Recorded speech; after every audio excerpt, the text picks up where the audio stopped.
It started with something as simple as a knock on the door. Jake had texted me earlier that day to come over. We were supposed to chill, play some games, the usual. I'd done it 100 times before. But this time, when I got there, he wasn't home. His mom answered. She looked surprised, but not upset.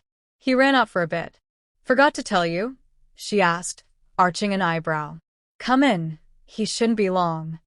I hesitated for a moment. It felt off, but I didn't want to be rude. I'd known his mom for years, and she'd always been cool, laid back, friendly, sharp. She wasn't the overly protective type, more like someone's older sister than a mom. Today, though, something was different. Maybe it was just me. She offered me a drink, iced tea, I think. I accepted, sat on the couch while she moved through the kitchen. She had this calm way of moving, like everything she did had weight to it. She wore a soft blue tank and joggers, casual but flattering. I wasn't staring, but I noticed. That was the first thing I felt guilty about. "You don't have to sit like a guest," she said, smiling. "You've basically lived here half your life." I laughed, trying to shake off the awkwardness. "Yeah, well, I'm still polite." She handed me the glass, her fingers brushing mine. Just a second too long. Or maybe I imagined that. I took a sip and looked away, watching the TV, though it was off. Minutes passed. We talked. Small stuff at first. Work. College plans. Music. She had a way of making you feel like what you were saying actually mattered. And somehow, it slipped into deeper territory. How tired she'd been lately. How the house felt too quiet sometimes. "You ever feel like people only notice you when they need something?" she asked, casually, like it was a throwaway thought. I nodded. "Yeah, all the time." She looked at me differently then. Like she saw something more than her son's friend. Like I'd said something that resonated. She smiled, but it didn't reach her eyes. I checked my phone. No messages from Jake. He's really taking his time. She shrugged. That's Jake. He's always distracted. A silence fell between us. Not uncomfortable, just loaded. She leaned back, crossing her legs, and my eyes moved without permission. I looked away, cursed myself internally. I shouldn't have been noticing anything. She caught me. I know she did. There was this flicker in her expression, not offense, not discomfort. Something closer to amusement. Or curiosity. "You've grown up," she said suddenly. I blinked. "What?" I remember when you and Jake were scrawny little kids running through here yelling about video games. Now you've got that quiet, broody thing going on." I laughed awkwardly. "Guess I grew out of the yelling phase." She tilted her head. "It looks good on you." I didn't know how to respond. Compliments from a friend's mom weren't supposed to hit like that. But it did something, mess with my balance. "You okay?" she asked. "Yeah. Just surprised you said that." She looked me in the eyes for a moment too long, then got up and walked into the kitchen. "You hungry?" I followed because it felt weirder to stay put. She pulled out leftovers, offered to warm some up. I said yes to be polite, even though I wasn't hungry. As she moved around, her tone lightened again, casual and teasing. "I bet girls chase you now, huh?" I smirked. "Not really." She turned, leaned on the counter. "Then they're blind." I should have left then. I should have made an excuse, something about needing to be somewhere. But I stayed. Maybe I wanted to hear more. Maybe I wanted something I couldn't name yet. We sat at the table. She asked questions about my life, who I was seeing, if anyone. I answered, trying not to read into anything. But it was getting harder. The way she looked at me wasn't motherly. It was sharp, assessing, and warm in a way I hadn't felt before. Jake finally texted, said he'd be another hour. I showed her the message. She glanced at it and shrugged. "You can stay if you want. Or I can drive you home later." "I'll wait." "Good." The word hung there. Good. Like she was glad I wasn't leaving. The tension was there, just under the surface. But neither of us acknowledged it. We moved back to the couch. She turned on the TV this time. Something light. A sitcom. But I wasn't paying attention to the screen. Neither was she. She sat closer now. Not right next to me, but not far either. Our shoulders weren't touching, but they might as well have been. You're quiet, she said after a while. Just thinking. Dangerous. I smiled, glancing at her. Maybe. She met my eyes again. What are you thinking about? I swallowed. Nothing I should say. There was a long pause. Then she said, voice soft, I know. I didn't ask what she meant. I didn't need to. We both knew. Something unspoken was happening between us, and pretending it wasn't only made it worse. I checked the time again, then stood up. I should probably head out. She looked up at me, then stood too. I'll walk you to the door. At the doorway, she paused. Her hand touched my arm. Just light. You're not doing anything wrong. You've just grown. I nodded, unable to trust my voice. See you around? She asked. Yeah. See you. As I walked away, I could feel her eyes on my back. And I knew something had shifted. We hadn't crossed any lines. But we were standing right at the edge. I didn't expect it to happen again. I thought that day was just weird timing, bad luck, or maybe just me overthinking. But then it happened the next weekend.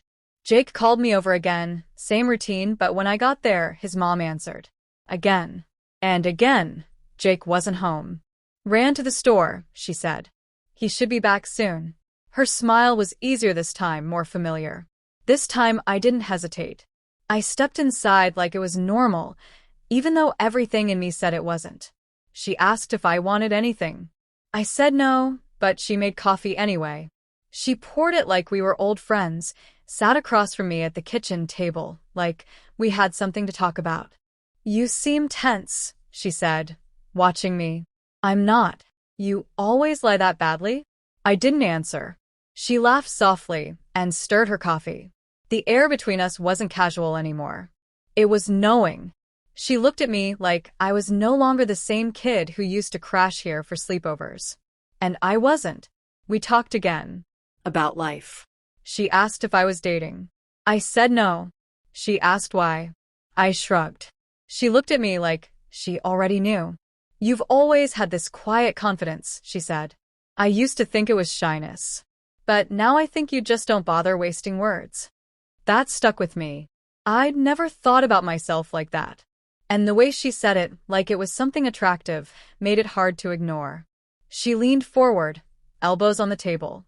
Her neckline dipped a little, and I looked without meaning to. She noticed. Didn't pull back. Didn't adjust. Just kept talking like nothing had happened. I told myself it was nothing. Just attention-starved thoughts twisting something innocent. But the next time, it got harder to believe that. Jake had invited me over again. But this time he told me in advance that he'd be late, asked if I could hang until he got back. I said sure, already knowing who I'd see first. His mom opened the door like she'd been expecting me. You always show up early? She asked, half smile on her face. I'm punctual. That's a dangerous quality, she said, letting me in. She poured wine this time. Said she'd had a long day. I didn't ask questions. She offered me some. I said no, and she laughed. Such a good boy. It didn't sound like a compliment. We sat in the living room again, and the distance between us was even smaller.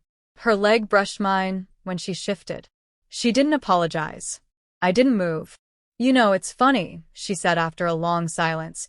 Jake never brings people around as much as he brings you. We've been friends forever. I know.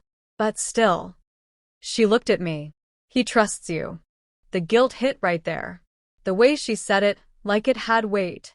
I nodded, pretending not to read into it, even though my chest was tight with something I couldn't name. Her phone buzzed. She glanced at it, smiled. He's taking his time, like always. I shifted on the couch. Maybe I should go. She tilted her head. Do you want to? I didn't answer right away. I didn't know what the right answer even was. But she watched me like she already knew. I don't mind the company, she said. You listen. Most people don't. I guess I don't talk much either. That's part of it. She leaned in again, this time close enough that her voice dropped into something softer. You ever think about what you don't say out loud? I swallowed. All the time. She looked at me like she was trying to see through me. I couldn't tell if it was curiosity or temptation. Maybe both. Some people pretend they don't notice things, she said. Others notice everything and just stay quiet. Which one are you? She smiled faintly. What do you think? That night ended with nothing more than that. But the silence I carried home was loud. My thoughts wouldn't shut up. I kept running it over in my head. Her voice, her eyes, the heat that crept between us every time we spoke. Another time, maybe a week later, Jake was upstairs gaming, and I stayed back in the kitchen to help with something. She dropped a dishcloth. I bent to pick it up. She reached at the same time. Our hands touched. She didn't pull away immediately. Neither did I. You always this helpful? She asked. Only when I want to be. Good answer. I looked at her. Too long again. She didn't look away. The moment stretched, and for a second, I thought something was about to happen. Then she stepped back. Thanks, she said, like nothing had happened. That kind of thing kept happening. Small moments. Unspoken questions. Almosts. Her brushing my arm. Her sitting too close. Her voice dropping low when she talked to me. Every time, I told myself it wasn't real. I told myself I was imagining it, projecting something that wasn't there. But I knew better. She knew what she was doing. And I was letting her do it. One afternoon, Jake was asleep upstairs, out cold after pulling an all-nighter. I went to get water, and she was in the kitchen again, barefoot, hair loose, wearing a long tee that looked like it barely counted as clothing. She looked surprised to see me, then smiled. You're always up early. Couldn't sleep. She stepped closer. Neither could I. She poured coffee, handed me a cup. Her fingers brushed mine again. This time it lingered. You okay? I asked. She looked at me over the rim of her mug. Do I look okay? You look tired. I'm tired of a lot of things. She didn't explain. I didn't ask. Another silence. Heavy. Thick with everything unsaid. I should have walked away. Gone back upstairs. But I didn't. I stood there, in that moment, letting it press in from every side. You should go back to sleep, I said. So should you. But neither of us moved. There were no lines drawn anymore. Just this invisible pull between us, daring someone to move first. Every visit, every conversation, chipped away at the boundary until there was nothing left but nerve endings and restraint. I was her son's best friend. She was off limits. But my thoughts weren't listening to rules anymore. And judging by the way she looked at me, neither were hers. Jake had gone out of town for the weekend, some family thing with his dad. I wasn't invited. I didn't expect to be. But that Saturday afternoon, I got a message from his mom. Just a casual. Hey, you left your hoodie here. I knew I hadn't, but I didn't argue. I showed up around 5. She opened the door like she was expecting me. Hair up, something casual on, like comfort was the theme. No games this time. No pretending it was just coincidence. Her eyes said everything before she even spoke. You want to come in for a minute? She asked. I nodded. No hesitation anymore. The hoodie was folded neatly on the couch. She didn't mention it. Neither did I. I made tea, she said. Thought you might want some. Sure. We sat at the kitchen island. Quiet for a while. The air felt too still, like it was holding its breath. You're not nervous, she said suddenly. I was, I admitted. Not anymore. Why not? Because I think we both knew this was coming. She didn't respond right away. Just looked at me. Then she smiled, small and tired. I haven't touched anyone in months, she said quietly. Not because I haven't had the chance. I just didn't want to. I didn't know how to respond. So I didn't. I just let the words hang there. I think about you more than I should, she added. That's not fair to you. I know that. It's not just you. Her hand was on the counter, fingers tapping lightly. I placed mine beside hers, not touching, but close. She looked down. Her hand turned, and our fingers brushed, then laced together. I can't believe I'm doing this, she whispered. You haven't done anything. Yet. There was no rush. No fast movement, no wild passion. It wasn't lust that pulled us in. It was everything that had built up in the silences, in the glances, in every almost we'd let pass. I kissed her first. Slowly. Like I was waiting for her to stop me. She didn't. Her hands moved to my face, then my neck, pulling me closer, like she'd wanted this longer than she cared to admit. She tasted like tea and tension. She smelled like vanilla and something older, something settled. It wasn't just physical, it was heavy, intimate. Her body pressed into mine like it fit, like it remembered something I didn't. There were no words for a while. Just breath and skin, and guilt buried under everything else. At one point, I stopped. Looked at her. Are you sure? She nodded. I should say no. But I don't want to lie. Every second after that was slow and deliberate. Like we were aware of every heartbeat, every movement. She pulled me into her world like she'd been holding space for me there. I followed willingly. I didn't think about Jake. I didn't think about what this made me. I just thought about her. After, we lay there in silence. No excuses, no backpedaling. Just silence. She ran her fingers through my hair. I stared at the ceiling, thinking nothing and everything at once. This was a mistake, she said eventually. I nodded. Yeah. But I don't regret it. I didn't either. That was the worst part. She sat up slowly, pulled her shirt over her shoulders, suddenly distant again. Like the moment had passed, and now the real world was rushing back in. You can't tell him, she said. Ever. I won't. She didn't ask if I was okay. She didn't comfort me, or make it feel less wrong. She just accepted it for what it was. You should go, she added softly. I dressed without speaking. My heart felt too loud in my chest. I grabbed the hoodie I hadn't left and headed for the door. Before I walked out, she called my name. I turned. Don't come back for a while, she said. Just give it space. I nodded again, then left. The walk home felt unreal. Like I'd stepped out of something I wasn't ready to be in. I kept replaying everything, not just what we did, but how natural it had felt. How wanted. How wrong. I didn't sleep that night. Didn't text her. Didn't hear from her either. The next day, Jake messaged me like everything was normal. Back tomorrow. Wanna hang? I stared at the screen for a long time before replying. Yeah, sure. I lied like it was nothing. Like I wasn't carrying the biggest secret I'd ever had. Like I hadn't just crossed a line that couldn't be uncrossed. And worst of all, a part of me wanted it to happen again. Jake didn't notice anything different. Not in the way I talked, not in how I acted. I kept it together, stayed normal, like none of it happened. He joked, showed me some clips, we gamed for hours. But everything felt muted. Like the volume had been turned down on the world. I kept glancing at my phone, even though I knew she wouldn't text. Days passed. A week. Then another. I didn't go over. I avoided the house completely. Made excuses when Jake asked. Said I was busy, tired, whatever. He didn't push. That helped. But the silence between her and me felt louder than anything. Then one night it was her again. Message was simple. You okay? I stared at it for 10 minutes before I answered. Are you? She didn't reply. Not that night. Not the next morning. But the next afternoon, she sent another. Can we talk? I shouldn't have said yes. But I did. We met somewhere neutral. Not her place. Not mine. Just a park, quiet, too open for anything more than words. She wore sunglasses, like she was trying to hide, but I knew that wasn't it. It was the guilt.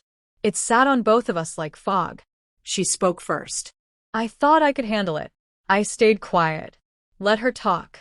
I thought if it was just once, I could put it away, pretend it didn't happen. But I think about it all the time. So do I. She looked down at her hands. I shouldn't want to see you. But I do. It wasn't just physical. She looked up at me. No. It wasn't. For a second, everything felt like it might explode again. That pull between us hadn't gone anywhere. But this time, something held it back. Fear, maybe. Consequences. Love, in a strange, twisted shape. I'm not in love with you, she said, and I believed her. Me neither, I said back, even though I wasn't totally sure. But I feel more seen with you than I've felt in years, she added. That hit hard. Because I understood it. She wasn't trying to replace anyone. Not Jake's dad, not Jake himself, not some fantasy. She just wanted to feel something real. And I had been there, ready, when that window opened. But we can't do this again, she said, voice breaking a little. I know. And you can't come around for a while. Maybe longer. I get it. She took off her sunglasses and looked at me. Her eyes were tired, but there was relief in them too. Like saying it out loud made it real. You're a good kid, she said. Too good for this. I gave a small laugh. I don't think either of us gets to say that anymore. We sat in silence for a while after that. No promises, no regrets spoken. Just an understanding that whatever it was, it had to stop. Not because we didn't want it, but because we did. After that, everything changed. I saw Jake less. We drifted. Not on purpose. But I couldn't go back to that house without thinking about her. Without remembering what we did, what we almost became. She never reached out again. And I didn't either. Part of me hoped she would. Another part prayed she wouldn't. Months passed. I dated someone else. Tried to reset my life. Tried to be the guy I was before that first visit. But I wasn't. I couldn't be. Something about that experience carved a space inside me I didn't know existed. I ran into her once, at a store. We both froze for a second. Then she gave a small smile, a polite nod, and walked past me like we were strangers. I didn't follow. I just stood there, realizing that she wasn't mine to miss, and I wasn't someone she could hold on to. There was no grand lesson. No moral ribbon tied around it. Just two people who crossed a line they shouldn't have. Who found something honest in a place built on secrets. Sometimes I still think about her. Not in a fantasy way. Not even romantically. Just as a person who saw me differently in a moment when I needed to be seen. Someone who gave me attention that felt too good to walk away from. And maybe that's the worst part. Not the act itself, but how easy it was to justify it when everything else in life felt hollow. Jake never found out. At least not from me. We still talk now and then. Texts, memes, casual check-ins. The friendship isn't the same, but it exists. Maybe that's enough. Maybe it's better that way. As for her, she's a closed chapter one still remember word for word. Not because I want to reopen it, but because it taught me what it means to want something you can never fully have, and how quickly a moment can rewrite everything you thought you knew about who you are.